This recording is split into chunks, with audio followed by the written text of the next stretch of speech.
إلا ما علمتنا سبحانك لا علم لنا إلا ما علمتنا إنك أنت العليم الحكيم وتب علينا إنك أنت التواب الرحيم رب زدنا علما نافعا وفهما مستقيما وهداية نسأل لا حول ولا قوة إلا بالله العلي العظيم لا حول ولا قوة إلا بالله العلي العظيم اللهم ألهمنا علما نعرف به أمرك ونعرف به نهيك وانصر أنت المؤمن وإلهم الملائكة المقربين وخرجنا من الظلمات الوهم وافتح علينا رحمتك وعلمنا أسرار حكمتك يا رب العالمين رب اشرح لنا صدرنا ولساننا واحلل عقدة من لساننا ويفقهوا قولنا قال الشيخ المصلي تعالى نفعنا بعلومه في الدارين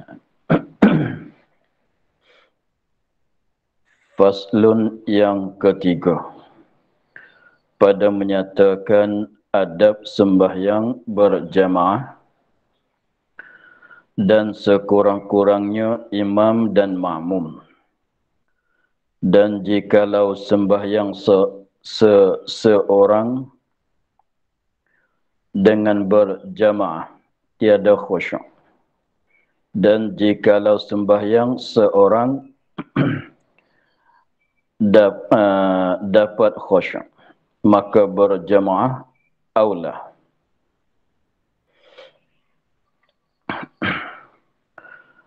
Fasal yang ketiga pada menyatakan adab sembahyang berjamaah.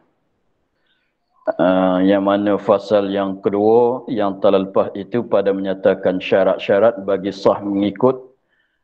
Adapun di sini nak menyatakan adab dia pula. Dan kata dianya dan sekurang-kurangnya sekurang sembahyang berjamaah. Maknanya sekurang-kurang nak jadi jamaah. Sekurang-kurang nak jadi jamaah, nak jadi sembahyang jamaah kalau lain daripada sembahyang Jumaat, imam dan makmum. Jadi seorang imam dan seorang makmum. Jadi dua orang saja dah cukup untuk nak jadi sembahyang jamaah. Imam dan seorang makmum. Inilah mazhab kita Syafi'i.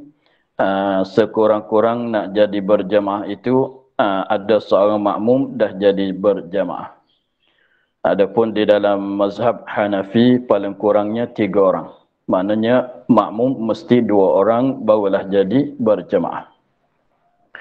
Dalam mazhab kitanya lain daripada sembahyang Jumaat. Lain daripada sembahyang Jumaatnya, maka sekurang-kurangnya ialah 2 orang saja. Satu makmum, satu imam. Ini lain pada sembahyang Jumaat. Adapun sembahyang Jumaat, sekurang-kurang dianya berjamaah 40 orang pada rakaat yang pertama.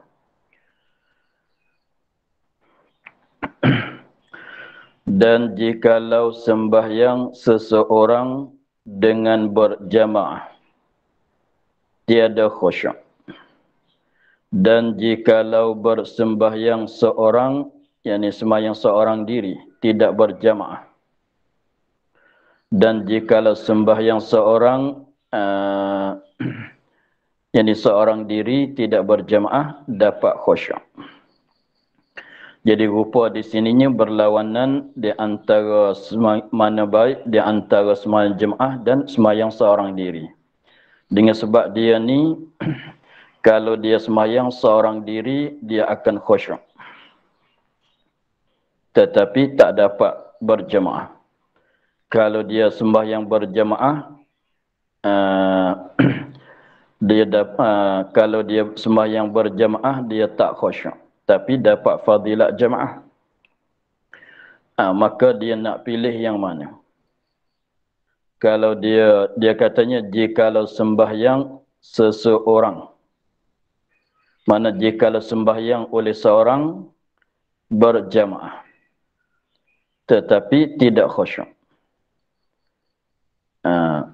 Kalau dia pergi sembahyang jemaah di masjid di surau kemasalan, dia tak khusyuk sembahyang dia. Tetapi kalau dia sembahyang seorang diri di rumah, dapat khusyuk. dapat khusyuk ia dalam sembahyang, maka di sini dia nak pilih di mana. Kalau sembahyang berjamaah, tak kira jemaah di rumah ke, di surau ke, di masjid mana-mana pun, jikalau dia tu bersembahyang berjamaah, dia akan dia tidak khusyuk. Dia tidak khusyuk. Tetapi boleh fadilat jemaah. Khusyuk tak boleh. Kalau dia sembahyang seorang diri, jemaah, fadilat jemaah akan luput, tetapi dapat fadilat khusyuk. Maka yang mana aula daripada keluar tadi. Dengan sebab kalau sembahyang berjemaah lebih khusyuk, itu aula lah. Maka hukumnya, maka jawab dianya maka berjamaah aula untuk dia. Maka sembahyang berjemaah itu aula walaupun tidak khusyuk sekalipun. Untuk orang ini sembahyang berjamaah aula. Lebih baik daripada sembahyang seorang diri walaupun khusyuk sekalipun. Jadi hukumnya sembahyang jemaah lebih aula daripada sembahyang seorang diri walaupun sembahyang jemaah tidak khusyuk, walaupun sembahyang jemaah tidak khusyuk dan sembahyang seorang diri itu berkhusyuk sekalipun. Jadi lebih kepada sembahyang jemaah lagi, kita utamakan sembahyang jemaah biarlah tidak khusyuk sekalipun. Inilah kaum muktamad. Kaum muktamadnya ialah mengutamakan sembahyang jemaah. Biarlah sembahyang jemaah itu tidak khusyuk sekalipun. Biarlah sembahyang seorang diri itu lebih khusyuk sekalipun. Kita utamakan sembahyang jemaah. Inilah kaum muktamad. Tetapi ada difatwa oleh Imam Ghazali dan juga dikatakan oleh Ibn Abdissalam bahwasanya sembahyang seorang diri itu lebih aula. Kata Imam Ghazali, sembahyang seorang diri itu lebih aula untuk nak meraihkan khusyuk. Tetapi disebut oleh ulama di belakang-belakang katanya itu kaum dhaif. Sembahyang seorang diri pada rupa masalah saat itu katanya sembahyang diri lebih aula itu kaum dhaif. Adapun kaum muktamad ialah sembahyang berjamaah tu lebih aula untuk orang tadi. Biarlah hilang sifat khusyuk. Sebab khusyuk walaupun dihilang digantikan dengan fadilat sembahyang jamaah yang 27 itu. Dan jamaah pada Jumaat afdal, dan jamaah yang sembahyang berjamaah pada sembahyang Jumaat itu afdal, yang lebih banyak pahala daripada jemaah sembahyang lain-lain. Kalau orang tanya sembahyang jamaah pada sembahyang manakah yang dapat pahala banyak, maka kita jawab katanya jamaah pada ketika sembahyang Jumaat itulah pahala lebih banyak daripada berjamaah pada sembahyang lain-lain. Dengan sebab apa dia afdal? Sebab jamaah pada sembahyang Jumaat ini adalah wajib. Jamaah pada sembahyang Jumaat adalah wajib fardu ain. Adapun jamaah pada sembahyang lain itu khilaf di antara sunat muakkad dan fardu kifayah sebagaimana yang telah lepas. Dengan sebab itulah jamaah sembahyang berjamaah pada ketika sembahyang Jumaat itu lebih afdal, makna lebih banyak pahala daripada sembahyang yang lain-lain. Banyak tu, afdal tu banyak pahala dengan maknanya 27 tu memanglah, tapi besar-besar daripada yang lain. Kemudian rendah sikit daripada jamaah sembahyang Jumaat, kemudian subuhnya subuh Jumaat. Jamaah sembahyang jamaah subuh pada pagi Jumaat. Itu rendah sikit daripada jamaah pada sembahyang Jumaat. Dan rendah pada tu lagi pulanya, kemudian subuh yang lainnya lain pada Jumaat. Sembahyang subuh, jamaah subuh pada hari lain daripada hari Jumaat. Kemudian Isya. Kemudian sembahyang jamaah Isya. Kemudian Asar. Ini kurang lah. Kemudian asar, yani kemudian jamaah pada semayang asar. Kemudian zuhur. Kemudian jamaah pada semayang zuhur. Kemudian maghrib. Yang paling rendahnya ialah fadilah bagi jamaah semayang maghrib. Tapi kira perangkat dia begitu. Yang nombor satunya jamaah pada Jumaat. Yang nombor duanya ialah jemaah subuh pagi Jumaat. Nombor tiganya jemaah pada subuh hari lain-lain. Nombor empatnya jemaah pada semayang syur. Dan rendah pada tu laginya ialah jemaah pada semayang asar. Begitulah untuk kita nak kira pahala yang mana lebih besar. Tapi kesemuanya lebih ke semua. Tapi masalah fadilat semayang jemaah ni dia tak sama. Sama-sama dia dalam jemaah pun dia tak sama. Jemaah semayang ini lebih banyak daripada semayang satu lagi. Itu mengikut tertib dia lah. Sebagaimana disebut sana.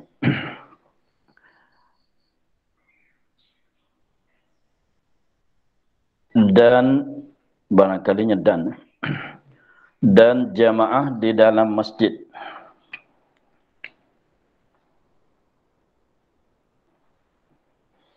Dan jamaah di dalam masjid bagi lain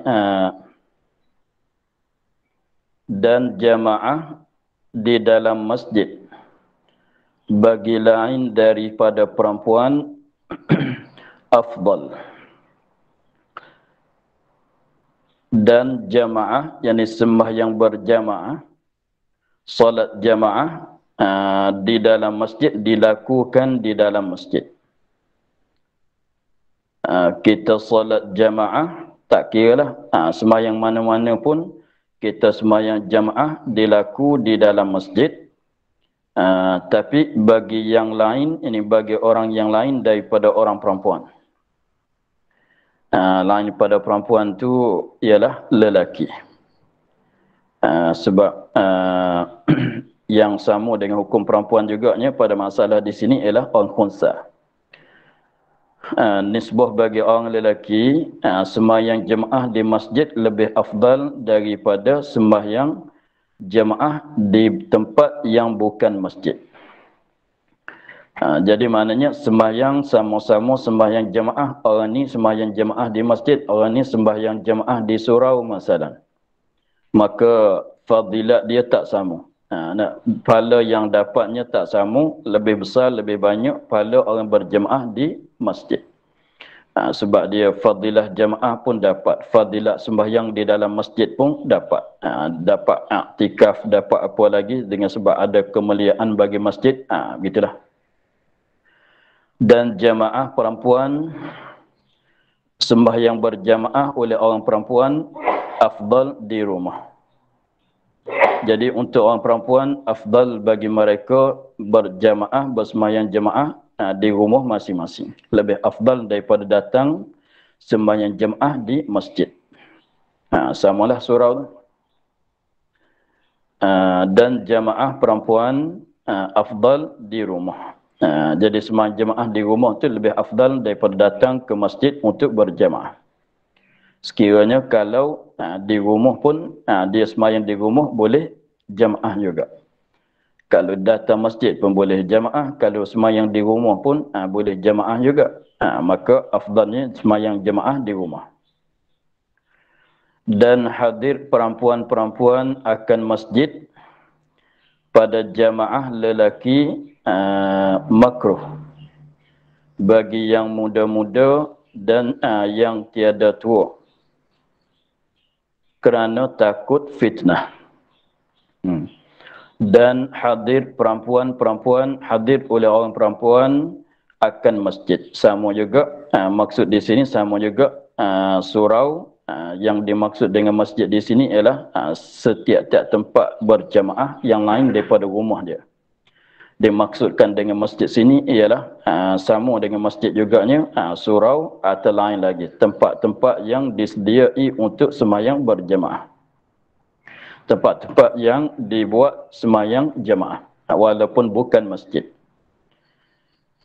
dan hadir perempuan-perempuan akan masjid pada jamaah untuk sembahyang jamaah pada jamaah lelaki.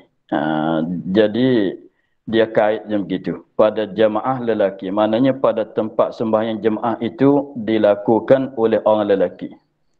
Menyalahi masalahnya kalau tempat jemaah itu untuk orang perempuan. Pada jemaah lelaki, hukum dianya makruh. Makruh bagi yang muda-muda, bagi orang perempuan yang muda-muda tiada yang tua. Kalau orang dah tua tak makruh. Makruh terhadap perempuan yang muda-muda yang ada kelakuan yang elok, yang muda yang diingini, maka itu makruh. Kalau dah tua tidak ada makruh. Makruh tu kerana apa? Kerana takut fitnah. Kerana takut fitnah kepada diri dia atau memfitnah kepada orang lelaki yang datang sembahyang berjamaah. Ini masalahnya kalau orang perempuan yang muda itu yang dapat izin daripada suaminya, kalau yang bersuami. Suami dah izin, maka itu makruh. Tetapi kalau suami tak izin, suami larang, maka kalau dia datang adalah hukum haram. Kalau dia datang juga dengan sebab takut timbul fitnah, lagi pulanya isteri dia tidak mengizin bagi dia untuk sembahyang jemaah di masjid di tempat orang lelaki, maka adalah hukumnya makruh. Kerana takut fitnah. Begitulah ilat dianya, ilat bagi hukum makruhnya sebab jadi hukumnya hukum makruh sebab takut timbul fitnah. Maka ulama sekarang dia faham daripada ilat dianya sebab boleh kata makruh itu ialah takut fitnah. Maka sekiranya kalau aman daripada fitnah, selamat daripada fitnah, lagi pulanya selain pada selamat daripada fitnah, lagi pulanya diasingkan tempat berjemaah di antara orang lelaki dan orang perempuan. Orang lelaki masuk pintu lain, orang perempuan masuk ke pintu lain kepada masjid. Lagi pulanya orang lelaki sembahyang sebelah sini, orang perempuan sembahyang sebelah sana. Jadi tidak ada amanlah daripada fitnah. Maka dia katanya tidak hukum makruh. Tidak makruh untuk orang perempuan datang kepada jemaah. Sebab tu diisyarat oleh hadis Nabi SAW. Nabi katanya, Nabi suruh orang-orang lelaki itu jangan terus keluar daripada masjid apabila sudah sembahyang. Sebab ketika ada suatu masa itu orang perempuan pun datang sembahyang jemaah di dalam masjid juga. Tetapi pada masjid Nabi pada masa dulu itu tidak diasingkan tempat jemaah lelaki dan tempat jemaah orang perempuan. Maka Nabi pesan kepada orang lelaki bahawanya jangan terus keluar daripada masjid apabila sudah sembahyang. Apabila selesai daripada sembahyang. Nanti dulu tunggu dulu supaya orang perempuan dah keluar. Apabila orang perempuan itu dah habis keluar, barulah orang lelaki ikut keluarnya. Itu menunjuk katanya yang dilarang itu takut nak timbul fitnah lah. Takut nak timbul fitnah kepada diri orang perempuan itu sendiri dan fitnah kepada orang lelaki. Sebab itu dikatakan sejahat-jahat saf yang ialah saf lelaki yang terakhir. Sejahat saf orang perempuan ialah saf yang hadapan. Dia ada kataan ulamanya begitu. Sebab apa? Sebab dia sembahyang di suatu tempat, tidak ada tirai, tidak ada apa yang melindungkan, yang mengasingkan di antara orang lelaki dan orang perempuan. Maka orang lelaki sejahat, bukan makna jahat, betul-betul jahat begitu, maknanya membawa kepada jadi tidak khusyuk. Orang yang saf lelaki yang di belakang, dia hampir dengan orang perempuan. Saf depan orang perempuan, hampir dengan orang lelaki. Membawa kepada tidak khusyuk. Sebab itulah katanya hukumnya makruh. Tetapi pada masa kita sekarang, baik surau, baik masjid itu diasingkan tempat sembahyang lelaki sebelah sini, tempat sembahyang orang perempuan sebelah sana diasingkan. Lagi pula nya pintu masjid, setengah-setengah masjid tu diasingkan. Orang perempuan masuk sebelah sini, orang lelaki masuk sebelah sana. Lagi pula nya sekarang tu aman daripada fitnah. Lebih-lebih laginya nak datang ke masjid, dia datang dengan kereta masing-masing. Jadi tak berjalan pada jalan-jalan tu tidak. Maka duduk dalam kereta tu seolah kata duduk dalam bilik. Duduk, jadi keluar pada pintu rumah, masuk dalam kereta. Masuk dalam kereta tu masalah kata duduk dalam bilik. Sampai ke pintu masjid, keluar pada kereta, masuk dalam masjid. Maka tidak ada fitnah. Maka itu panjanglah bahasan-bahasan ulama katanya, sekiranya kalau aman daripada fitnah, lagi pulanya apa dia? Ada izinan daripada suami, kalau orang yang bersuami, lagi pulanya masjid-masjid itu diasingkan, pintu pun diasing, tempat sembahyang, tempat mendirikan sembahyang jemaah pun diasing, maka tidak ada hukum makruh. Itulah. Ini semata-mata datang kepada masjid untuk sembahyang berjamaah. Tetapi kalau datang kepada masjid untuk sembahyang jemaah serta belajarkan ilmu-ilmu, itu memang tidak ada hukum makruh. Sebab ini dia cakap katanya semata-mata datang ke masjid untuk sembahyang jemaah semata-mata. Tetapi kalau datang sembahyang datang ke masjid berjamaah, sambilan itu boleh belajarkan hukum-hukum agama, hukum-hukum syarak, boleh belajarkan bab i'tikad dan sebagainya, maka itu tidak ada hukum makruh. Tapi syaratnya aman daripada fitnah, syaratnya dapat izin daripada suami. Itulah lebih kurang yang dikupas oleh ulamanya.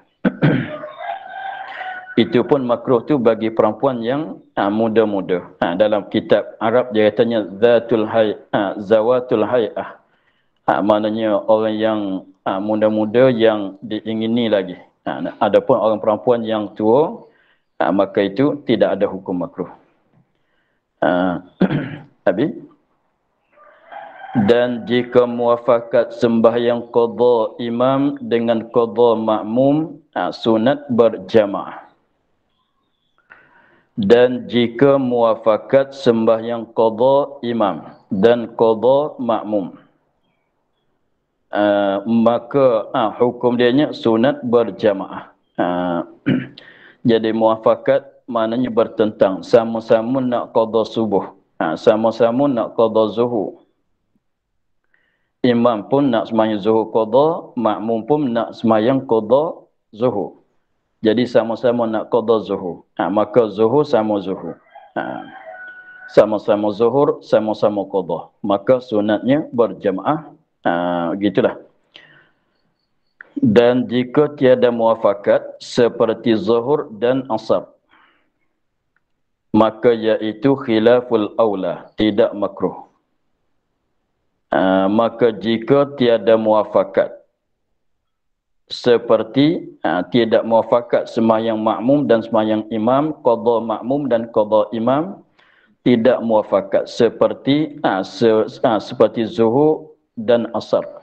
Jadi maknanya imam nak sembahyang zuhur, makmum nak sembahyang asar, artinya sebaliknya.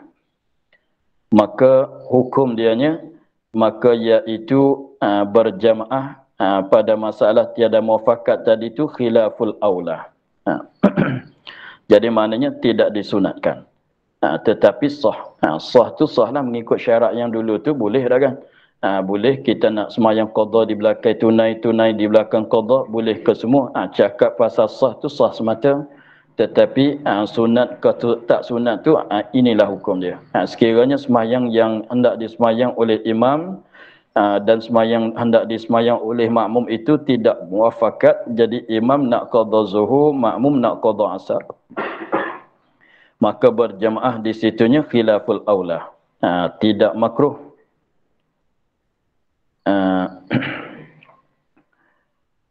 Seperti sembahyang tunai di belakang qadha dan akas, itu pun tidak makruh, tetapi hukumnya khilaful aula. Ini mengikut setengah pendapat. Tapi kalau mengikut setengah pendapat ulamanya, sunat juga. Sunat juga. Jadi mengikut pendapat bagi Ibn Hajar, katanya khilaful aula. Tetapi kalau mengikut Imam Ramli, adalah sunat juga.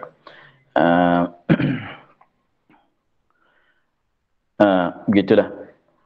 Dan fardu di belakang sunat dan akasnya. Ini pun sama juga hukum dia. Jadi yang khilaful aulanya, dia katanya jika tiada muafakat seperti, jadi tiada muafakat sembahyang imam dan sembahyang makmum. Bukan seperti sama-sama zuhur, bukan seperti sama-sama asar, itu tidak. Seperti zuhur dan asar. Seorang nak sembahyang zuhur, seorang nak sembahyang asar.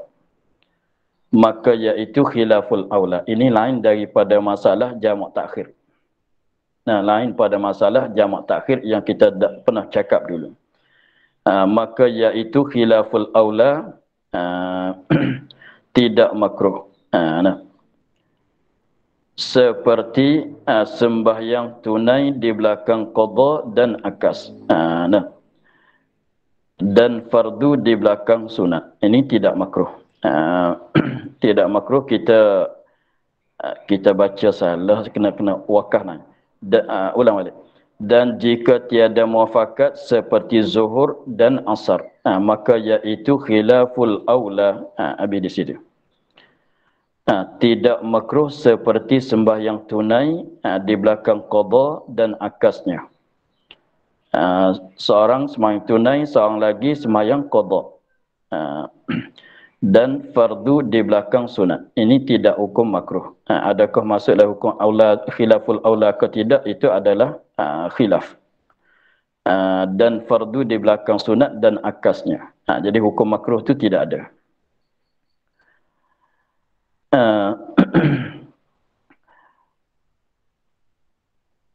Maka semua saat itu dia ada khilaf lah. Tapi ada setengah pendapat tu semuanya sunat. Kita berjamaah. Walaupun qadha dengan tunai, walaupun fardu dengan sunat sekalipun, adalah jemaah itu adalah sunat. Dan jika berlawanan sembahyang di masjid, dan jika berlawanan sembahyang di masjid seorang, dan sembahyang di luar masjid berjamaah. Jadi rupanya kalau kita sembahyang di masjid, kita sembahyang seorang diri. Itu maknanya. Dan jika berlawanan sembahyang di masjid seorang, maknanya kalau kita sembahyang di masjid, tentu kita sembahyang seorang diri sebab tidak ada orang yang sembahyang di masjid. Sebab kita katanya jemaah di masjid dah selesai. Biasanya di masjid tu dia nak sembahyang zuhur di awal waktu zuhur. Selepas pada sudah jemaah yang pertama, jemaah yang kedua, yang ketiga tidak ada. Jadi maknanya kita, kalau kita nak sembahyang di masjid, tentu sama sekali kita sembahyang seorang diri. Tetapi dapat fadilah, apa dia? Dapat fadilah sembahyang di dalam masjid. Jamaah tak dapat. Dan sembahyang di luar masjid. Sembahyang di luar masjid, maksud dengan kata luar masjid ni maknanya sembahyang di tempat yang bukan masjid. Bukan katanya sebelah luar daripada masjid, sembahyang di sembahyang di tepi masjid, bukan maksudnya begitu. Maknanya di luar masjid, maknanya di tempat yang bukan masjid. Maksudnya begitu.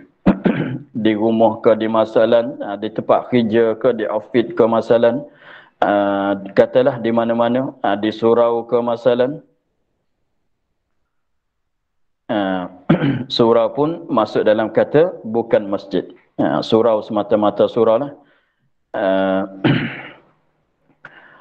dan sembahyang di luar masjid, ini sembahyang di tempat yang bukan masjid.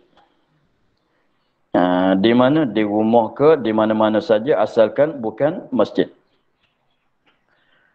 Berjamaah, dia akan dapat berjamaah. Contohnya, kita katanya, kalau kita sembahyang di masjid, tentu kita sembahyang seorang diri. Sebab tidak ada siapa yang bersama dengan kita. Kalau kita nak fadilah masjid, fadilah kelebihan sembahyang di masjid, kelebihan sembahyang di masjid, tentu kita kena sembahyang seorang diri di masjid. Tak ada siapa nak berjamaah dengan kita. Tetapi kalau kita balik sembahyang kat rumah, kita akan dapat berjemaah sama anak isteri kita. Contohnya begitu. Maka kita nak pilih yang mana? Kalau nak pilih di sembahyang seorang diri, sembahyang di masjid, jadi maknanya jemaah tak dapat, tetapi dapat fadilah sembahyang di dalam masjid. Dapat fadilah melakukan sembahyang di dalam masjid. Tapi jemaah tak dapat. Kalau kita balik sembahyang di rumah, dapat berjemaah sama anak isteri kita, tetapi rumah kita memanglah bukan masjid. Jadi maknanya di sini, di situnya kita akan dapat fadilah jemaah, tetapi kita tak dapat fadilah sembahyang di dalam masjid. Maka sekiranya kalau jadi berlawanannya begitu, kita nak pilih ambil yang mana? Nak sembahyang di masjid ke nak sembahyang di rumah? Maknanya kalau kita sembahyang di masjid, kita mera'i kalau di masjid mana mera'ikan fadilat masjid. Kalau sembahyang di rumah berjamaah, mana kita mera'ikan, kita utamakan fadilat jamaah. Maka hukum dianya hendaklah didahulukan jamaah. Hendaklah didahulukan, dipentingkan, diutamakan sembahyang berjamaah. Jadi janji bagi dapat sembahyang jamaah walaupun bukan di luar masjid sekali, bukan di masjid sekalipun. Jadi rupa tadi tu masalahnya, kalau kita sembahyang seorang diri, nak sembahyang di masjid, kena sembahyang seorang diri. Kalau sembahyang kat rumah boleh jemaah sama anak isteri kita. Maka diutamakan dapat sembahyang jemaah. Maka masalah saat itu sembahyang jemaah di rumah lebih afdal daripada sembahyang seorang diri di masjid. Sebabnya kenapa? Sebab dia katanya kerana kelebihan yang bergantung dengan diri ibadat. Aula daripada kelebihan bergantung dengan tempat, dengan tempatnya. Dengan tempatnya, kita tambah sikit lagi, dengan tempatnya atau dengan masanya. Dengan tempatnya atau atau dengan masanya. Ini kaedah dia. Kaedah dianya, kaedah yang bahasa Arab, al-fadilatul muta'alliqatu bidzatil ibadah aula minal fadilatil muta'alliqati bimakaniha aw zamaniha. Al-fadilatul muta'alliqatu bidzatil ibadati aula minal fadilatil muta'alliqati bimakaniha aw zamaniha. Terjemahan dia itulah yang dia tulisnya. Dia katanya kerana kelebihan, yakni fadilat. Kerana kelebihan, yakni fadilah. Jadi kita ada dua masalah tadi, fadilat sembahyang di dalam masjid. Fadilat sembahyang di dalam masjid. Dan yang kedua, rupa yang keduanya, fadilat sembahyang berjamaah. Sekiranya kalau kita dapat sembahyang berjamaah lagi pula di dalam masjid, maknanya kita dapat dua fadilat. Kalau kita dapat sembahyang berjamaah, kalau kita dapat sembahyang berjamaah, sembahyang berjamaah lagi pula di dalam masjid, maknanya kita dapat dua fadilat. Fadilat sembahyang di dalam masjid, fadilat berjamaah. Tetapi orang ininya, seorang ininya, dia dapat boleh ambil satu-satu saja. Nak ipun kedua tak boleh. Maka hukum dia katanya kelebihan, yang kelebihan tu bahasa Arabnya al-fadilah, fadilat. Kelebihan yang bergantung, yang berhubung kait,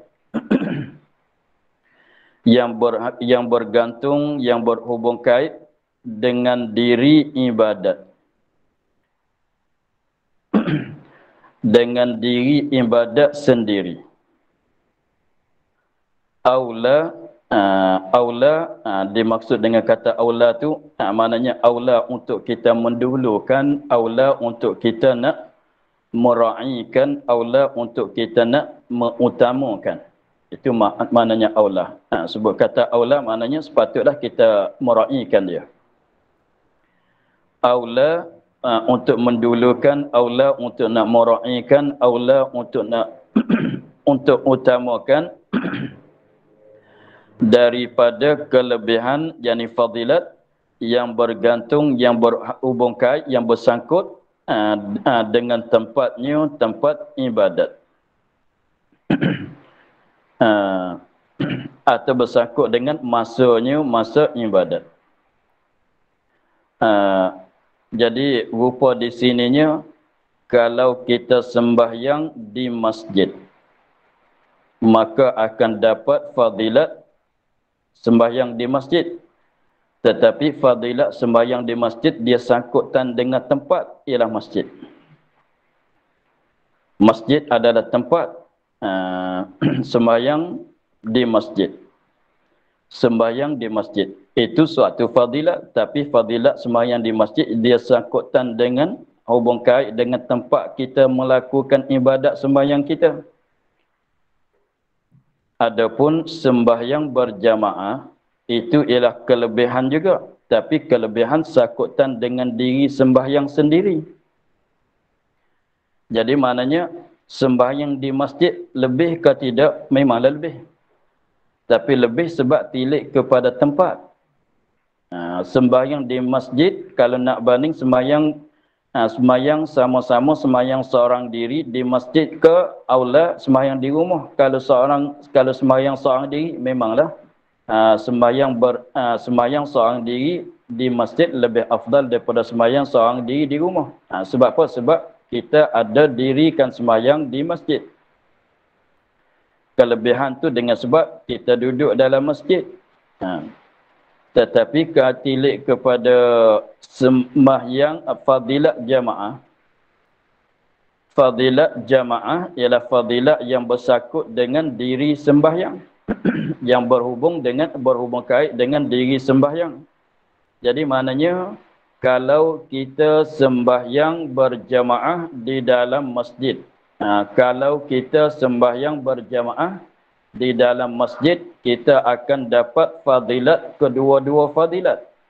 Satu fadilatnya, fadilat yang bersangkutan dengan tempat sembahyang.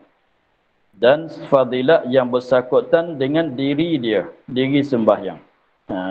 Maka kita akan dapat dua fadilat. Tetapi dengan sebab seorang ini, dia tak ada pilihan, maka bagi dianya, aula bagi dianya sembahyang berjamaah. Dengan sebab apa? Sembahyang jemaah, fadilat jemaah ini dia bersangkutan dengan diri sembahyang itu sendiri. Adapun fadilat masjid, itu bersangkutan dengan tempat, ialah tempat masjid. Tempat tu ialah masjid. Sebab tu dia katanya kerana kelebihan yang bergantung dengan diri ibadat. Mana dia kelebihan yang bergantung dengan diri ibadat ialah jamaah. Sebab jamaah ni dia sangkut dengan macam mana boleh kata jamaah tu sangkut dengan diri sembahyang? Tengok ibadah apa dia? Jamaah kalau tak solat boleh ada ke tidak jamaah? Jamaah kalau tak solat boleh ada ke tidak jamaah? Tak ada. Tak boleh ada jamaah. Nak ada jamaah mesti kena bersolat. Sebab jamaah ni ialah sangkutan dengan diri solat. Adapun masjid dia kira di tempat saja. Sebab tu masjid bukan untuk solat saja. masjid bukan boleh bukan untuk solat saja, kita nak i'tikaf pun boleh dah di dalam masjid, walaupun masuk masjid tak nak sembahyang sekalipun tetapi boleh nak ibadat. Jadi maknanya berjamaah adalah kelebihan fadilat yang bergantung, yang berhubung kait, yang bersangkutan dengan diri ibadat sembahyang itu sendiri. Dia lebih aula daripada kelebihan yakni fadilat yang bergantung dengan tempatnya, tempat bagi ibadat. Maka aulanya kita mendulukan sembahyang jemaah. Itu kalau tempat. Lepas tu juga kalau masa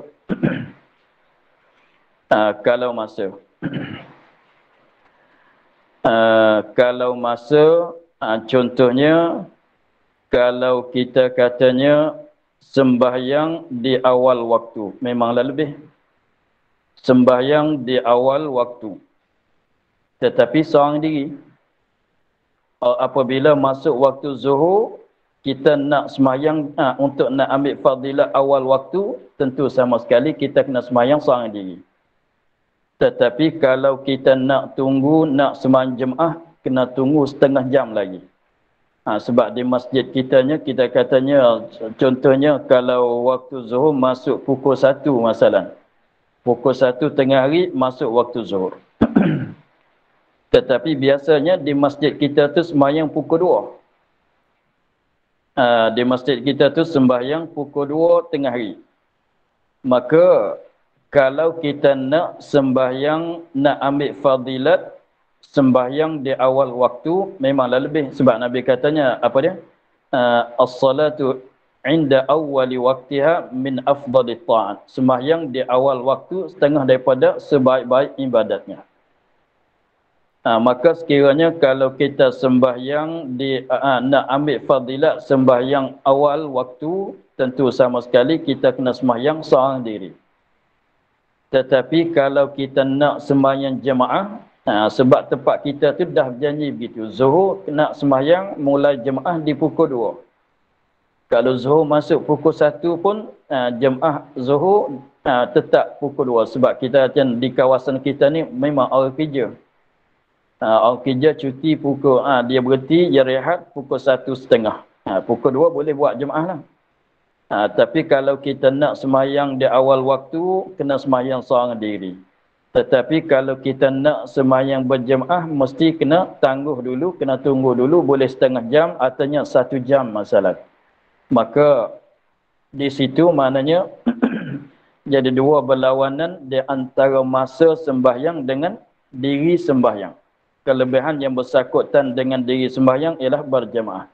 Kelebihan yang bersangkutan dengan masa sembahyang ialah sembahyang di awal waktu. Maka kita utamakan sembahyang fadilat yang bersangkutan dengan diri ibadat itu sendiri. Ialah aulanya pada rupa sani itu kita tak ambil lah fadilat sembahyang awal waktu itu, kita tak ambil.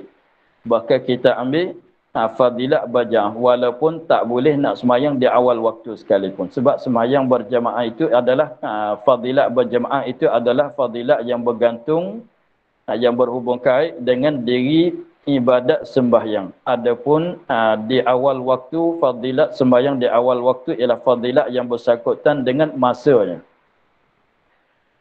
Sebab tu diutamakan akan fadilat yang bergantung dengan diri ibadat. Itulah kaedah tadi. Kaedah dalam fiqhnya, al-fadilatul muta'alliqatu bidzatil ibadati aula minal fadilatil muta'alliqati bimakaniha au zamaniha.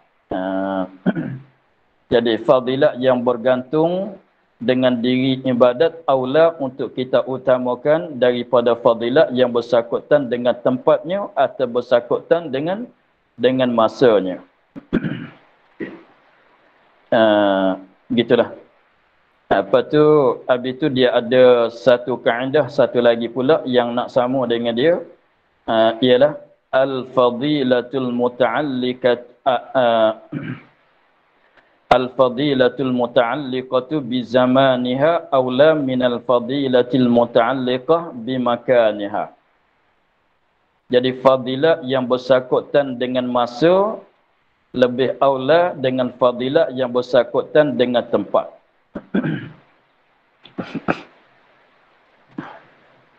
Fadilat yang bersangkutan dengan masa aula daripada fadilat yang bersangkutan dengan tempat. Kalau yang bersangkutan dengan masa, itu aula daripada yang bersangkutan dengan tempat. Contohnya, nak sama dengan tadi. Kita sembahyang seorang diri. Masalah sembahyang seorang diri. Kalau kita sembahyang di awal waktu, kena sembahyang di rumah. Kalau nak sembahyang, kalau nak ambil sembahyang, kalau kita nak ambil fadilat sembahyang di awal waktu, mesti kena sembahyang di rumah. Sebab kita ni masuk zuhur, kita ada di rumah. Kita masuk zuhur, ketika masuk zuhur, kita ada di rumah kita. Habis itu kita katanya, rumah kita dengan masjid tu jauh. Kalau kita apabila masuk zuhur, kita katanya kita masih ada di rumah. Maka kalau kita sembahyang di rumah, maknanya bolehlah nak sembahyang di awal waktu. Tetapi kalau kita tunggu boleh setengah jam lagi, kita berjalan pergi kepada masjid. Tetapi masjid ada orang dah sudah sembahyang jemaah. Kalau pergi sembahyang di masjid pun sembahyang seorang diri juga. Jadi maknanya kalau kita pergi sembahyang di masjid pun seorang diri, jadi maknanya macam mana pun kita kena sembahyang seorang diri juga. Kalau sembahyang di rumah pun seorang diri. Kalau pergi kepada masjid pun sembahyang seorang diri. Hanya berbeza kalau kita sembahyang di rumah dapat sembahyang di awal waktu. Tetapi kalau kita tangguh sikit, tidak sembahyang di awal waktu, hanya kita boleh berjalan pergi kepada masjid, boleh dapat fadilat sembahyang di dalam masjid. Maka yang mana kita nak utamakan, maka jawabnya aula kita sembahyang di rumah untuk nak ambil fadilat sembahyang di awal waktu. Sebab fadilat sembahyang di awal waktu ialah fadilat yang bersangkutan dengan masa. Adapun fadilat sembahyang di masjid, ialah fadilat yang bersangkutan dengan tempat. Maka diutamakan fadilat yang bersangkutan dengan masa. Kita dulukan fadilat yang bersangkutan dengan masa. Itulah. Jadi kaedahnya begitu. Tetapi kalau fadilat yang bersangkutan dengan diri ibadat, sekiranya kalau berlawanan di antara fadilat yang bergantung yang bersangkutan dengan diri ibadat dan fadilat yang bersangkutan dengan tempat, dengan masa, maka diutamakan fadilah yang bergantung dengan diri ibadat. Kalau banding di antara bersangkutan dengan masa dan yang bersangkutan dengan tempat, maka diutamakan akan fadilah yang bersangkutan dengan masa, didulukan. Akan fadilah yang bersangkutan dengan masa dibelakangkan akan fadilah bersangkutan dengan tempat. Begitulah.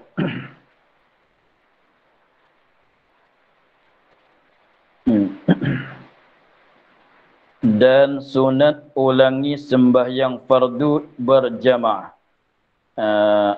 Masalah tadi tu masalah zaman dengan makan tadi tu, masa dan tempat tu ada satu masalah lagi untuk nak menekan masa. Jadi satu masalah juga sembahyang duha.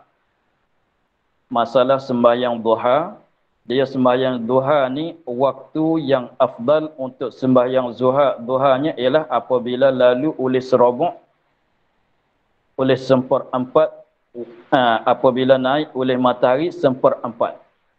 Jadi serobok seperempat tu masanya, maksud itu masa sembahyang duhanya lebih afdalnya ialah lebih kurang pukul 10 lebih kurang. Jadi maknanya sebab siang harinya ialah kita bagi kepada 4. Siang kita bagi kepada 4, maka kita bagi kepada 4, kita bagi kepada 4. Jadi fardunya kalau siang hari itu 12 jam, maknanya apabila cukup 3 jam yang pertama. Mana lebih kurang pukul 10 lebih kurang itulah. Jadi sunat duha afdal kita sembahyang pada apabila masuk oleh serobok waktu siang hari. Tetapi kalau tilik kepada masuk waktu sembahyang duhanya apabila naik oleh matahari sekadar 1 lembing. Apabila naik oleh matahari sekadar 1 lembing dah sunat, dah masuk waktu sembahyang duha. Tetapi sembahyang duha ini dia afdalnya sembahyang apabila sampai waktu siangnya 1/4, 1/4 yang pertama. Jadi maknanya kalau contohnya kita katanya kalau siang itu 12 jam, mana apabila cukup 3 jam yang pertama. Lebih kurangnya kalau kita katanya 5. Subuh masuk pukul 5.30. Subuh pukul 6 contohnya. Kalau subuh itu pukul 6, mana 6 sampai 7 1 jam. 7 sampai 8 2 jam. 8 sampai 9 3 jam. Kita katanya pukul 9 itulah. Lebih kurang pukul 9, 9.30 lebih kurang tu. Maka itu waktu 1/4 1/4 yang pertama bagi waktu siang. Maka masa itulah lebih utama untuk kita sembahyang sunat duha. Maka sekiranya kalau kita nak sembahyang duha di awal waktunya, apabila naik matahari sekadar 1 lembing, kita dapat sembahyang duha di masjid. Tapi tak jemaah lah. Kita dapat sembahyang duha kalau nak sembahyang apabila matahari dah naik 1 lembing, kita dapat sembahyang duha di masjid. Sebab kita sembahyang subuh di masjid. Selepas pada subuh, kita ada kuliah, ada apa? Ada kelas, ada apa? Selepas pada kelas tu dah masuk waktu sunat duha. Kalau kita terus sembahyang, maka dapat sembahyang di dalam masjid.